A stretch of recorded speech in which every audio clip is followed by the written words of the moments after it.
Hola,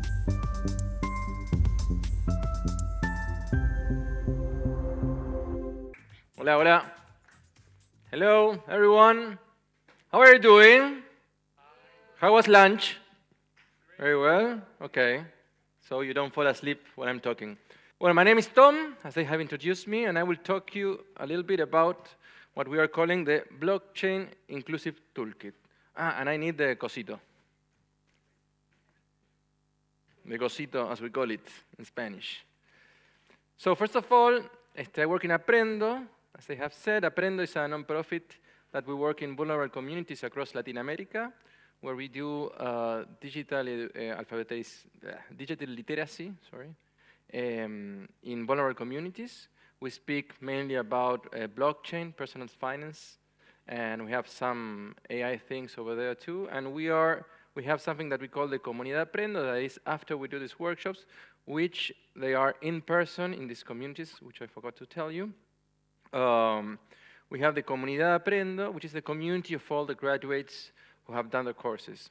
So far, we have done more or less 45 editions of this course, of these workshops, more than 800 graduates across 29 locations in 8 countries, more or less, which are, here you can see, no.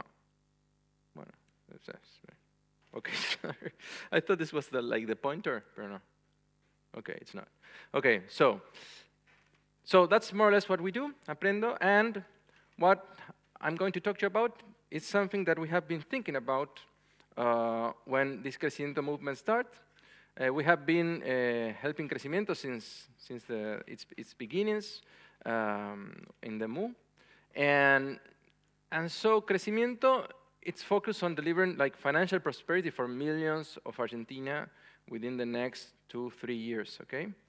But, you know, Argentina has half of its population beyond the line of poverty. So with what we want to do with the Blockchain Inclusion Toolkit is to amplify that Crecimiento's purpose, that mission of Crecimiento, so it covers the whole demographics of Argentina, and not only it covers only maybe like the 5% of the richest people in Argentina, okay? So we truly want financial prosperity for millions, but we want that impact to be scattered across the whole demographic and not only by the rich, okay? So that's why we started thinking, okay, how can we help Crecimiento to do that, no? And we came with this idea that it's called the Blockchain Inclusion Toolkit. You may be thinking, what is the Blockchain Inclusion Toolkit, no? So it's an ecosystem of crypto initiatives, okay? So there are different things that we can do related with crypto that we want to apply on particular vulnerable communities. So we go to one vulnerable community and we make, apply, it's not the English word that I'm looking for, but I think you will understand. We put together these initiatives in that particular community, okay? So the first thing of the Blockchain Inclusion Toolkit is community empowerment. So whenever we go to a vulnerable community, it's not Crecimiento or Aprendo that goes to the community, but we partner ourselves with social organizations which are already working in those communities and already know their problematics, already knows the people, already knows their needs, okay? So the first thing we do is we look for social organizations, we partner with them, and we offer them to do the Blockchain Inclusion Toolkit with them. And which are the main components of the Blockchain Inclusion Toolkit? And by the way, this is something that it's in idea phase. So we are building it right now during Aleph. We're having workshops Tuesdays and Thursdays at 2 p.m., 2:30 p.m., when we are thinking about what can we include and what do we have to take out of the bit. But right now we have like 3 main pillars that we are working on, which are education.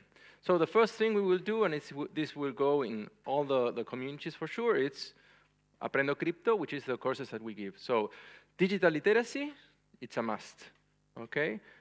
And in those courses, as I told you, we we teach blockchain, we teach finances, and other stuff that we may add later if we think we should. So this is like the first pillar of the toolkit. Then we have we want to work with entrepreneurs, okay? With the local entrepreneurs that maybe it's someone, say a lady who makes pastries and she wants to sell them and she has like her little business, like little local businesses. And the way we intend to do that is to partner with other social organizations who are specifically focused on working with entrepreneurs, with local entrepreneurs, and giving them microcredits, okay? So we will give them crypto microcredits, okay? So we are already talking with some organizations about that too. And the third axis is culture, okay? We want to gather the artists of those communities, of those vulnerable communities, and not only teaching them how to use NFTs. This is not like our NFT workshop, but we're thinking something more like an artist residency, like a crypto artist residency, we called it. So what that is that we gather the artists of the communities, we teach them how to use Web3, if it is music, if it is like painting or drawings, and then we make a follow-up of them during a period of time. Could be a semester, could be a year, I don't know yet. And that follow-up is very important because, as I have told you, these things that we're doing, we never have to forget which is the audience that we are giving the bit to, which is vulnerable communities, okay? And the people in vulnerable communities, one thing that you really, really need is to have like a follow-up, and it's very important for them to thrive and for them to commit to have someone who is really interested in them, in their lives, not only in like their skills, but you need to be interested in how are you doing at home, okay? What about, do you have a place where you can be alone and study, paint, draw, or make your business? So those sort of things are quite important. That's why the community empowerment, which I told you the first, is like crucial. Well, and all these things that I talked to you about, it's covered with self-sovereign digital identity, like a Quark ID sort of thing, okay? So where we'll make like the follow-up of all the things that all the people are doing to be, to be certified for these applications. Okay, which is the path ahead? Bueno, too long don't read. Next year we would like to be in whole Argentina, okay?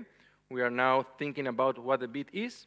We're going to finish, go in detail what we need to do each of the different pillars. We're going to think if we should add another pillar more. And next year we will make a couple of pilot programs in Trelew, which is a community we're already working with, and maybe in the north of Argentina. And we will evaluate how those pilot programs go on, and if everything goes okay, we could deploy in the rest of the country. But what we need to bring Bit to life is, first, strategic partnerships. These local organizations that we have to partner with, we are looking for them, okay? It would really be good to have like a federal organization so we can partner with organization and that gives us access to the whole country. But if not, we can partner with local organizations too. We need cultural centers of the neighborhoods to partner with, and these organizations who work with entrepreneurs, with local entrepreneurs. Technical expertise, we really need some people to think about how to deliver these programs, what would be the artist residence look like, what would be the workshop of NFTs look like, how would be the microcredits payments. We need to develop that, or if it is not developed, to see who already does it and can make a customization, let's say, for the bit. And we would also need the digital identity tools to be developed for this. And last but not least, funding and resources. So we really need money to do this. So this is a very important thing for all these projects. And we have 1 minute left. So it's really important for me, for you, the audience that are here, to take a look at these little things that I have just said and see how do you think you can collaborate, okay? Any collaboration for us, it's excellent. If it is the last one, great, but if it's not, it doesn't matter. You can help us build this blockchain inclusion toolkit, okay? And we'll figure out a way to get the funding that we need and to make it happen. So thank you very much, and that was it.